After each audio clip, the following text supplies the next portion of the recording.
vemos la luminosidad sumando todas las respuestas de los conos y los bastones, y esa luminosidad va a depender de los niveles de luz. Es una medida perceptual, no es una constante física. Tanto el manejo del color como de la luminosidad evidentemente han sido, digamos, elementos que han sido manipulados, trabajados, conocidos pues por muchos de los grandes pintores de todos los tiempos. Cuando miramos el cerebro, ¿qué pasa en el cerebro? Pues los estudios que hoy nos permiten mirar en vivo qué está pasando y qué áreas del cerebro se activan cuando procesamos determinado tipo de información, pues vemos que las áreas del cerebro que se activan cuando procesamos imágenes a color o cuando procesamos las imágenes en blanco y negro son diferentes. El cerebro se prende, por decirlo así, de diferente manera si ponemos un Mondrian a color o si lo ponemos en blanco y negro. Y estos experimentos también se han hecho en pues, muchas personas que tienen diversos tipos de alteraciones del color. Hay los daltónicos que en una u otra gama pues, no perciben hacia la gama de los azules o no perciben hacia los rojos, o la cromatopsia total, que es el déficit puro de la percepción a color, contrario a la agnosia. O sea, la cromatopsia es un problema, digamos, de la retina, de los fotorreceptores, de los bastones, de los conos. No es un problema cerebral, mientras que la agnosia del color sí es un problema cerebral, es un problema de incapacidad para reconocer, para denominar el color o para identificar los colores. Entonces vamos a mirar, por ejemplo, en Oliver Sacks en La isla de los ciegos al color, que tiene todo un texto dedicado a analizar pacientes que no son pacientes, son personas que por un defecto genético no ven en color, y él hace todo un recorrido en estas islas donde hay estas personas con acromatopsia desde el nacimiento. Vemos también en la literatura neuropsicológica casos de pintores como el pintor ciego al color que también describe el doctor Oliver Sacks en su libro de un antropólogo en Marte, que es un artista que tuvo un daño cerebral, un trauma craneoencefálico por un accidente de carro y que le causa una lesión en el área que vimos antes en el cerebro que tiene la representación de color, y desde ese momento empieza a ver el mundo en blanco y negro, o empieza a verlo con unas limitaciones enormes. Aquí vemos un ejemplo de cómo, intentando copiar una imagen, él la copia con luminosidad, con contraste, pero no puede copiar los colores, no ve las tonalidades del azul, del rojo. Haciendo experimentos entonces desde el punto de vista cerebral para corroborar estas áreas que se activan cuando se perciben las imágenes, por ejemplo, a color o en blanco y negro, se han hecho diferentes tipos de experimentos donde se monta, digamos, las imágenes que tengan colores congruentes o colores incongruentes o monocromáticos, y se mira qué parte del cerebro se activa. También se mira si son diferentes las activaciones cuando son colores abstractos en una obra o si son colores que están en una obra concreta que tiene una representación real donde los objetos tienen los colores que tienen en la realidad. Y aquí pues lo que vemos es que, por ejemplo, a diferencia de un Mondrian a color que activaría solamente normalmente las áreas B1 y B4, que ya vimos, cuando miramos unas fresas con el color tradicional, además de esas áreas se activan otras áreas que tienen que ver con que yo ya conozco qué es una fresa, con que ya sé de qué color es una fresa, con que yo estoy procesando cognitivamente el estímulo que estoy percibiendo, y no solamente lo estoy recibiendo desde el punto de vista de las líneas, los bordes o los contrastes. Cuando presento las fresas en un color que no son en la realidad, el cerebro reacciona y se prenden, digamos, se activan áreas del cerebro que normalmente no se activan con la imagen normal del color de la fresa roja o de las imágenes que corresponden con la realidad, y se activan entonces otras áreas que tienen que ver con los lóbulos frontales y con la activación, digamos, de la toma de decisiones y el contraste entre lo conocido y lo no conocido. Entonces vemos que ante objetos coloreados naturalmente se activa el área visual primaria, el área fusiforme, se activan cuando se presentan objetos concretos conocidos las áreas del hipocampo que tienen que ver con la memoria, y los lóbulos frontales se van a activar en dos tipos de áreas. Uno con los objetos coloreados naturalmente, que es un área particular más anterior, digamos, de los lóbulos frontales, y otro con los colores que no tienen relación con los objetos, pero no se activan ante representaciones abstractas. Entonces vemos cómo hay diferentes tipos de reacciones frente a las imágenes monocromáticas o las imágenes a color y diferentes si se trata de obras realistas o de obras abstractas. El color y la luminosidad, entonces, hemos dicho que son analizados por diferentes partes del sistema visual. La percepción de profundidad, de 3 dimensiones, de movimiento, de organización espacial, se lleva a cabo por una parte de ese sistema que responde solo a diferencias de luminosidad y que no es sensible al color. Entonces, las partes del cerebro que analizan los aspectos básicos, por ejemplo, de forma, son literalmente ciegas al color. Este es un ejemplo de una artista que se volvió ciega, que perdió la vista en 1993 por una vasculitis y que empieza a tener una capacidad excepcional para pintar. A pesar de estar ciega, ella misma en uno de esos libros que se llama Blind Ambition, una visión ciega, dice: las imágenes en mi mente son más claras. Escuchando, experimentando, puedo pintar en mi cabeza y reproducirlo. Son imágenes muy fuertes de color que ella activa en su memoria visual cerebral. Estando ciega, pinta estos cuadros. Otro tipo de procesamiento que hemos dicho que vamos a recorrer dentro de ese procesamiento visual es el del movimiento. El movimiento, entonces, es algo que también es muy importante para representar y para percibir el arte.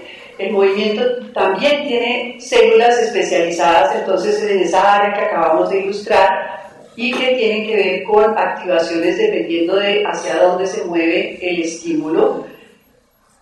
Y esto también se ha podido observar, por ejemplo, en personas normales y en personas con daño cerebral. Hay personas que con un daño en esa área que representa el movimiento en el cerebro no son capaces de percibir el movimiento y es lo que se llama una akinetopsia.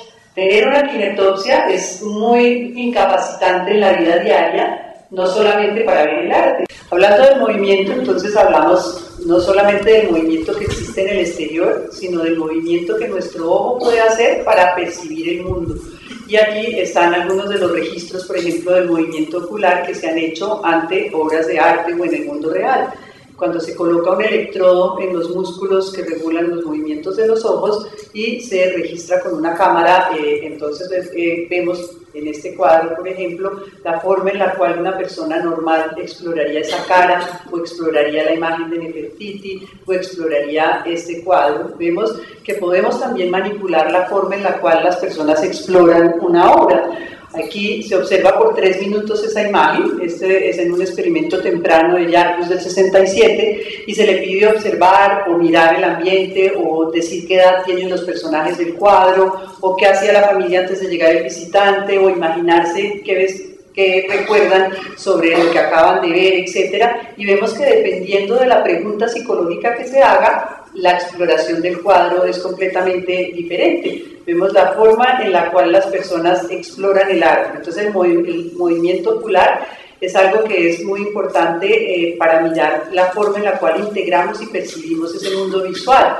Ahora miremos cómo ha sido, digamos, en la parte pictórica representado el movimiento. A través del tiempo pues va a ser diferente. Probablemente las primeras imágenes del movimiento en el arte podemos remontarlas a las imágenes de Lascaux, en las grutas de Lascaux, donde hay las imágenes de cacería, las imágenes de animales que señalan la idea del movimiento. Probablemente en las pinturas egipcias, por ejemplo, que eran muy planas, todavía no hay como la imagen de movimiento a nivel pictórico, pero hay un relato de movimiento a través de la sucesión de las imágenes. Aquí, a partir de la sucesión de los guerreros o del sitio hacia donde cual se están moviendo, pues nos muestra un poco el movimiento, nos da una imagen de movimiento que es una imagen más mental y psicológica y no que todavía en el arte pictórico se hubiera desarrollado esa capacidad de representar el movimiento. Quizás en esta obra, que es de una capilla en Nápoles, hay mayor sugerencia de movimiento. También vemos que en la escultura claramente se expresa el movimiento porque es tridimensional, pero digamos la ilusión, la representación del movimiento en el lienzo es lo que es más complicado y que se va a desarrollar mucho más tardíamente.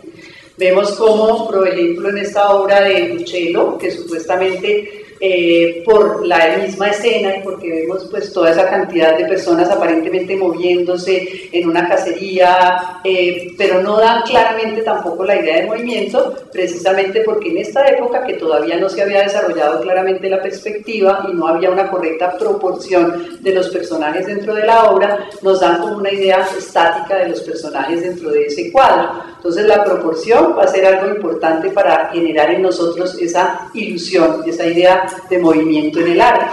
La proporción y el movimiento que nos va a representar claramente esa idea de movimiento, pues podemos decir que nace casi que con el Renacimiento.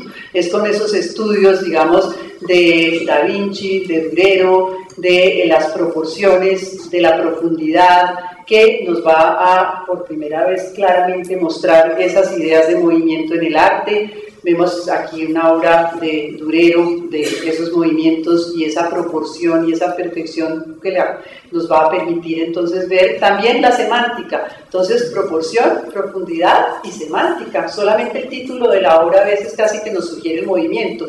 Esta obra que habla de lluvia, vapor y velocidad, pues casi que vemos como que las gotas de lluvia, vemos el vapor, vemos el tren moviéndose, nos crea una sensación psicológica de movimiento a través del título de la obra y de la representación de esas imágenes. Entonces la semántica, la proporción y la profundidad van a ser muy importantes. El nacimiento de la fotografía también va a ser importante y muchos plantean, por ejemplo, que después el maestro Lázaro hablará pues más sobre ello, la fotografía, la importancia de la fotografía y de qué influencia tuvo, por ejemplo, en los impresionistas, cómo en las fotografías iniciales era curioso cómo el movimiento desaparecía. Eso es una foto con esas técnicas pues antes de la fotografía y cómo las personas pues que se estaban moviendo pues desaparecían, porque no había la capacidad para captar el movimiento. Luego pues vienen, por ejemplo, impresionistas como Monet, que claramente empiezan a utilizar, digamos, esta técnica fotográfica del movimiento para mostrarlo en sus obras. Vemos el movimiento antes y después de la fotografía y cómo se han hecho, por ejemplo, análisis de la obra de Guericó de la carrera de caballos, que ya haciendo una descomposición cronográfica del movimiento, algunos han mostrado que ese movimiento que él muestra en el cuadro es imposible en la realidad. Sin embargo, a nosotros nos genera la sensación de movimiento, pero esto en la realidad no podría ser posible tal como él representa las patas de los caballos en el aire. El arte con movimiento, entonces, después de la fotografía, muchos pintores lo han explotado a través del tiempo.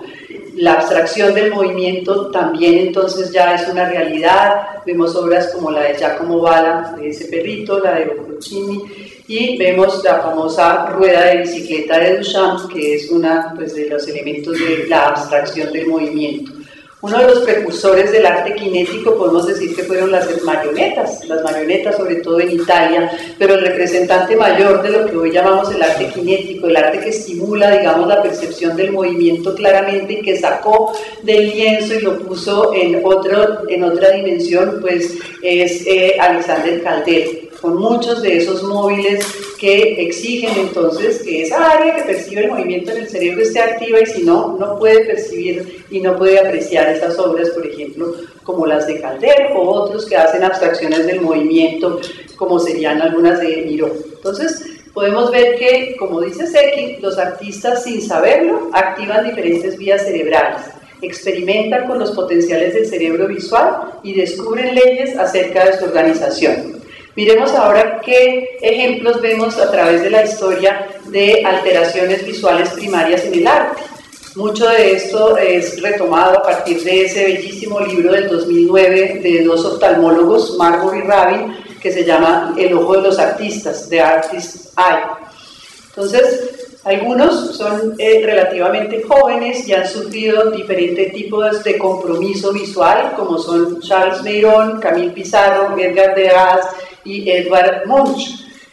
Meyron, desde que nació, tuvo una acromatopsia congénita. Él se dio cuenta muy temprano de que no percibía los colores. Sin embargo, intentó dibujar, intentó pintar a color y eran un poco desastre lo que trataba de pintar y siempre aparecían con esos tonos muy ámbar y muy faltos, digamos, de colorido. Entonces, se dedica a pintar maravillosamente tipo de dibujos en blanco y negro, muchos de ellos de París, y digamos que compensa su acromatopsia, sigue siendo pintor, pero no utiliza el color para representar su arte. Pizarro tuvo una fístula lacrimal que lo hizo sufrir enormemente durante su vida, una que se infectaba, que recurría, que lo hizo que él no pudiera, como la mayoría de sus compañeros impresionistas, pintar al aire libre. Él tuvo que pintar a través de la ventana. Muchas de sus obras las hizo entonces a través de la ventana. Esto es el puente de la Plaza del Carrousel en París. Otro de los artistas muy conocidos que ha tenido un daño, un deterioro visual, en este caso una degeneración progresiva de la visión, aparentemente por un daño de la retina, fue Edgar Degas, otro de los grandes impresionistas. Él es reconocido por sus famosas bailarinas, estas bailarinas que representan entonces no solamente maravillosamente la luz, sino el color, la luminosidad, el movimiento, y él, que era también pues un artista de la luz, un impresionista, a medida que fue presentando este problema visual que le fue limitando su agudeza visual, pues vemos claramente que esto se manifiesta en sus obras. Vemos una bailarina pintada en 1885 y una bailarina pintada en 1902. Creo que para todos ustedes ahí es bastante claro la manera en la cual él utiliza el pastel de una forma muchísimo menos delicada, menos aguda, menos fina, y se vuelven mucho brochazos que en este pintor en particular no eran debidos a una decisión pictórica artística, sino a una limitación de sus funciones visuales. Aquí vemos también un ejemplo de esa bañista desnuda en diferentes momentos del tiempo, en diferentes momentos de evolución de ese problema visual. Él usó muchas gafas a través de su vida. En el Museo d'Orsay en París todavía podemos ver algunas de esas gafas que él utilizó. Vemos en 1890 algunos de los dibujos, y luego la mujer secándose el pelo en 1905. Y ahí también claramente vemos cómo cambia, digamos, el trazo fino y la agudeza, digamos, del pintor. Sin embargo, sigue entonces manejando un volumen y una forma. Acá vemos una representación también de esos mismos desnudos en diferentes momentos, y cómo a través como de una lupa de degeneración hipotética de cómo estaba viendo Degas en cada uno de esos momentos en que pintó esas obras. Y cómo también el cerebro compensa, lo mismo que veíamos en la señora con la kinetopsia, que empieza a meter el dedo en la taza para saber cuándo se está llenando, pues él se da cuenta de su limitación, de su incapacidad para manejar ciertos aspectos del volumen, de la forma, del color, y se pasa a la escultura, que en esta pues no necesita esas habilidades que requería para pintar en el lienzo. Otro de los artistas que ha sufrido también un daño fue Munch, Edvard Munch. Él tuvo una pobre visión en ojo izquierdo siempre, desde muy temprano, desde niño, pero en la década de los 60 sufre una hemorragia intraocular del ojo derecho por una hipertensión en 1830, y tiene transitoriamente muchos defectos de la visión que él pinta en sus obras. Aquí vemos cómo él representa esos escotomas y esas dificultades para ver, y esas luces anormales que él veía en su espacio visual, que la representa, por ejemplo, acá, y también representa mucho el temor que tuvo a quedarse ciego o a morir. La actividad pictórica en el envejecimiento es otro de los temas que se ha manejado enormemente haciendo el análisis de artistas que han llegado a viejos, que han pintado hasta muy avanzada edad, y es porque hay evidencia clara de los problemas asociados con la vejez. A medida que envejecemos, pues entonces el cristalino y el iris son mucho menos flexibles, el cristalino se endurece, y empezamos entonces a tener que usar las gafas por la presbicie, y también el cristalino empieza a tener unas opacidades, como una capa que lo tapa, y eso es lo que se llaman las cataratas. En las épocas en que vamos a describir algunos de estos pintores, pues no existía una cirugía muy óptima de resultados en relación a las cataratas, y algunos de ellos no se operaban o fueron operados con resultados pues un poco buenos. Pero entonces vamos a ver que la evidencia de problemas visuales en la visión generalmente se asocia o con que no pueden ver bien de cerca, no pueden enfocar, no pueden ver con detalle las cosas de cerca, o por las cataratas que impiden la visión clara y que además filtran de una manera particular la luz, no dejan entrar, por ejemplo, el azul, no dejan entrar algunos tipos de colores, y por eso los artistas que tienen cataratas no pueden ver ciertos tipos de colores. También vemos otros tipos de cambios que son más del orden psicológico, como la homogeneidad de la estructura de las obras o el regresar a temas antiguos que habían pintado.